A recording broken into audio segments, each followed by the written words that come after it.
Welcome to back to the Citadel. I've been consistent. I've been on here. And now is I guess I just need to make content people want to actually listen to and watch. So I guess the journey. Honestly, I'm just gonna create content that I want to create.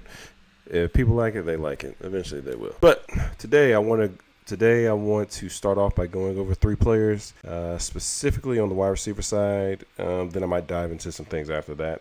But I want to start on. So I was looking at PFF, which, if you don't know me by now, I tend to do a lot. And let me actually go over here. Let's go. Let's move me over here. Okay. And let's see if I can make this screen bigger at all. If it'll let me do it. Whenever I'm in this mode, it won't ever let me make the screen like how I want it. Let me see. There we go. Okay, there we go. I was trying to so everybody can see it. Okay, so clearly here we can see that I'm looking at what I do is take 20% of the targets, minimum target of 171, just because I don't want the little outliers in here. Outlier players. But you look through the list, you see Puka's number one here on just a PFF offensive grade metric. You have AJ Brown, Nico Collins, Drake London, Amon-Ra, top five, right? And a lot of guys that you do know. But then you start to notice there's guys like Josh Downs that creeps in here. You have Devontae Smith, Zay Flowers, Juwan Jennings is in there. Chris Olave, for even just the 8 games he played, he's in there as well. So just looking at the list, I'm like, somebody like CD didn't particularly play that well according to PFF this year. So when you actually start looking at this and you're trying to dive into like top receivers to actually look at in fantasy versus how efficient they are, and if you can find a happy medium between the two, I believe that's where you get your fantasy superstars at. And if we scroll back up here, and these aren't the players that I want to go over, but let's just say somebody like Puka. Puka in 11 games had 103 targets. And so you can see how efficient he is on the PFF side. And let me see if I think I'm going to have to click to roll over. Oh, there we go. And then you see his receiving grade, because that's what I have it based on right now. And you see how efficient he is. He had basically almost 1,000 yards in 11 games, which is amazing. But then somebody, again, like Nico, in 12 games, 99 targets. Same with AJ Brown, really. But you can see Puka gets a higher volume, and his reception percentage is higher. Both of these guys broke 1,000 yards. And then somebody like Drake London, seeing just how efficient Amon-Ra, we know his yards per reception is not as high as the other guys, but still, it's in the range. It's in range. Somebody like Malik Neighbors, target hog, and he's just a rookie, so you just honestly don't know. But let's go ahead and get into the 3 receivers that I want to take a look at. We're gonna start off with Juwan Jennings. Okay, so Juwan on the grade for the year ended with a receiving grade of 83.7, offensive grade 83.1. Right. So when I start looking into these analytics, I'm trying to find players similar to him. He had 111 targets. He didn't play all 17, right? No, he skipped a few games in there. But he had 111 targets. I would say the catch percentage was good, almost 70%. But the PFF grade is what I tend to look at when I'm trying to look at who could become a budding star, right? And he's older, so it kind of gives you a lot of hesitation. And then you look at his previous seasons, he hasn't had over 50 targets in a season. But really, is that true? Kind of hard to believe. Even last year, though? I thought the year before. I thought in 2023 he did, though. But maybe he didn't. Because I know he had a big game in 2023. 2024 for sure, because he had the 40-point game. And then I want to say Jamar Chase came out and blew up the week. But, so, I look at this. You can check the drop rate. You can check a little bit of everything. And to be honest with you, this is pass blocking, but it's not a concern, to be honest with you. And the thing is, you want to be able to see. So in college, I don't necessarily want to see guys primarily play slot. In the NFL, I don't care. As long as you're putting up numbers, that's all that matters. But he can do both, which is a good sign, because that means he can play anywhere on the field. And 41% in slot, 58% out wide. Yards at the catch. I don't think 3.1 is good, but the yards per out run is pretty decent. in NFL, if you're over 2, that's actually pretty good. And but you have people like Puka, Nico, who are in the 3s, which is amazing, and that's why you look for players like them. But 2.26 is good in its own right. And the thing is, a yards per route run, every site is a little different because I'm going to take us to a few other sites as well. But in the fantasy space, this is a player you're looking for. When Brock Purdy's targeted, his quarterback, basically the quarterback's rating is 103.2. Like that, he gets first downs, missed tackles forced, wasn't that high. Contested catches as well. I like this stat. Just means I believe when this stat is high, the quarterback trusts you to come down the ball at the end of the day. Yeah, the quarterback's going to trust you to come down the ball. And he did well this year. And he doesn't really get too talked about too much. Can I see how many games he played in? Or I guess not on this screen because I'm on the receiving side of things. But let's just go into fantasy points and I guess let's make the screen a little larger. Okay, so we can see the shift down here, right? And we can see the shift. So he goes from 5.54, right, and then breaks out massively to 210. Nobody could have. Well, you wouldn't have predicted this. Let's just be honest. You wouldn't have predicted him being as good as he was in 15 games. I'm glad I could see the games there. 77 receptions, 113 yards. Missed out on 1,000. He could have gotten it if, I believe he got suspended or something to that effect. But he's a good player. This is the week I'm talking about, that 46.5 week. This is a major week. But you can see it's kind of his range here, and as a guy. And now the thing is, these 2 weeks, because I traded a second for him in one of my leagues, that I'm treating my first as anytime near trade deadline. I'm going to try to see if I can offer. But it's like he's not necessarily a boom bust guy. Well, kind of with these numbers, it looks like he is. But I think he's solid. Just have him as a wide receiver 2. Potential 3, wide receiver 3. And then you still have Ricky Pearsall coming on. But the target competition shouldn't be that strong until Ayuk actually gets back, which there's honestly no telling when that'll be. And so you really don't have to worry about it too much. But you can see what he did. You can see the upside of somebody like Juwan Jennings. Will he ever reach this again? Probably not. 175 yards, 3 touchdowns on 11 catches. Probably not. But it just shows you how high he really can go, because he still has 25-point weeks in there, 28-point weeks mixed in there. He's a good guy to just have on your team and keep rolling. All right, so and then sometimes you use player profiler, and it just honestly just to look into the stats just even deeper. You check fantasy points per game.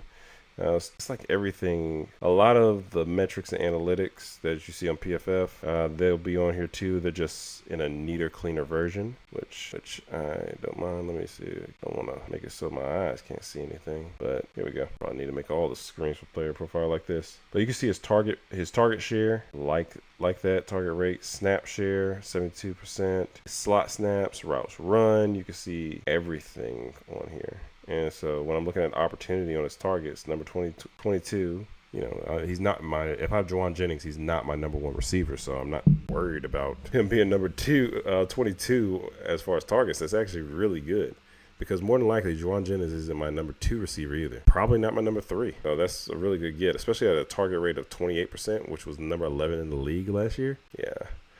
Anybody would take that all day. Let's see. Deep targets, any of these numbers, he's red zone. He had 15 opportunities, 8 receptions. It's pretty good. Let's see. Reception productivity, expected fantasy points a game, 16.1. True catch rate, 92%. I'll take it. Formation adjusted YPR, yards per route run. Just yards per route run for personnel alignment, normalized for receivers' offensive environment. League average is 1.6. 2.27 is number 7 in the league. Yards per route run. See, player profiler has 2.45. I think PFF had 2.26. Maybe they add the playoff stats too.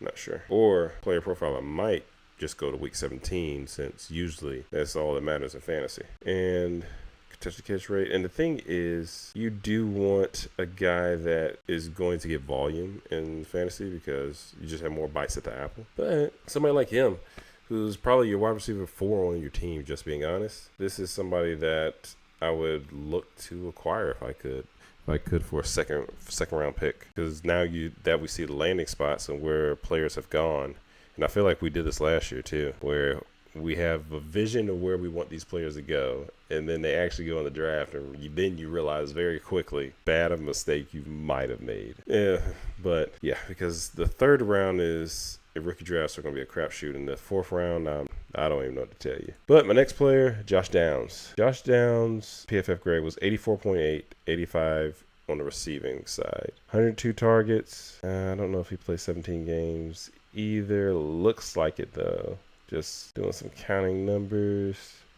He probably played 15. He missed the first 2 weeks of the season.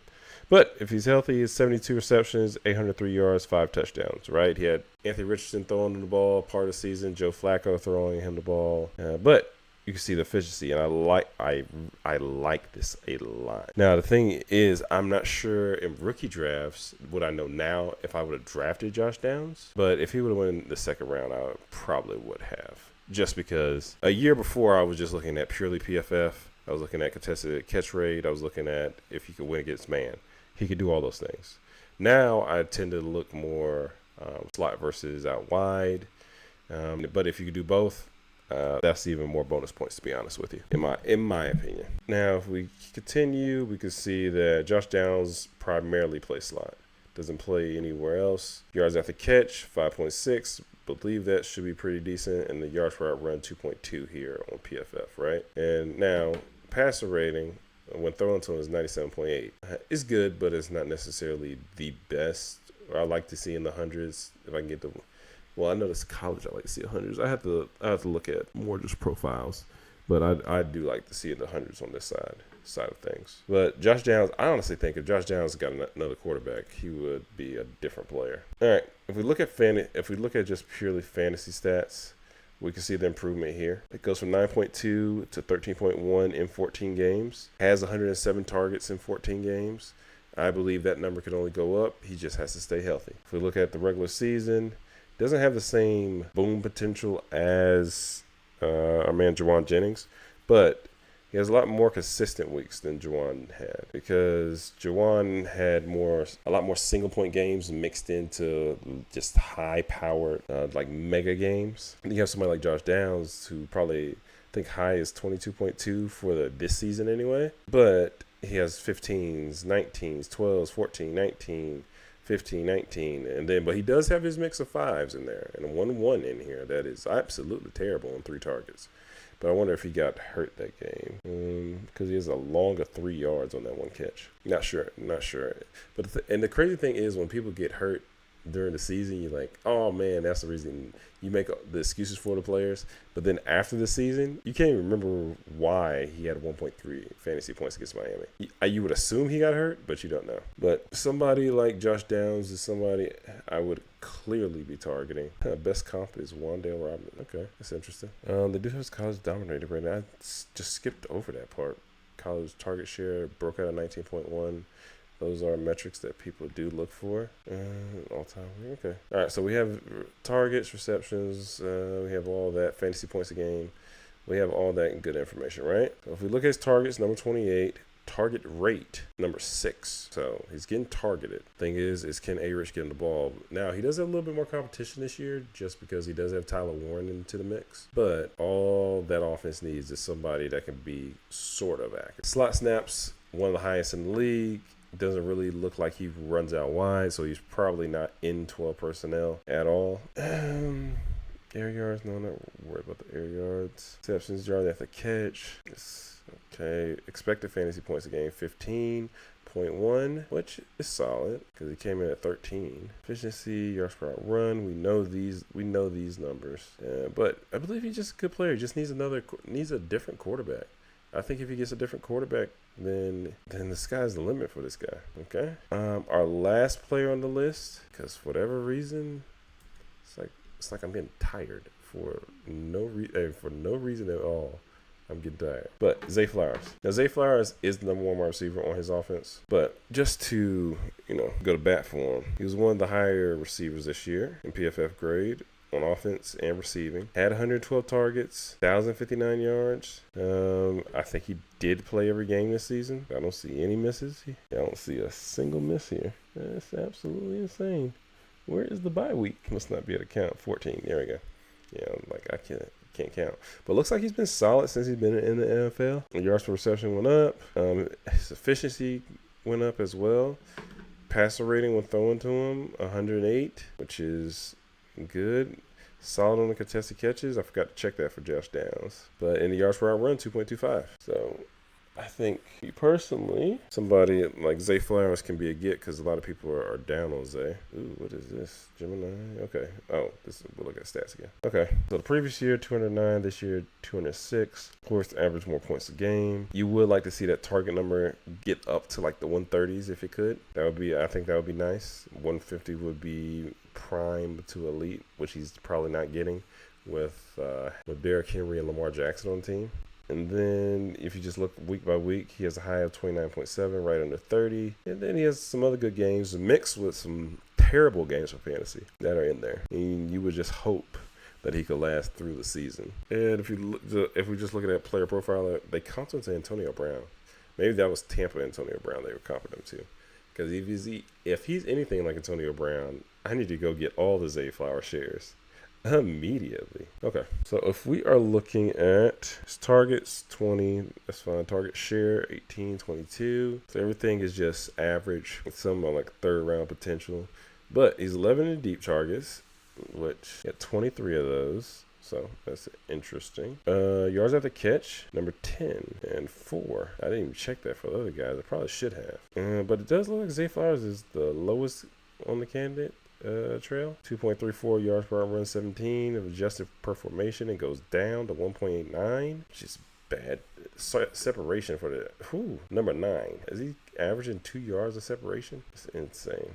Explosive play rate, I can see him doing that. Zay Flowers is a very, very good player. Yeah, but I'm gonna stop there. I don't know why my eyes feel like they're so tired, but I'm going to catch y'all next time, and I'm gonna keep working, keep getting this thing smoother and smoother the more I do it.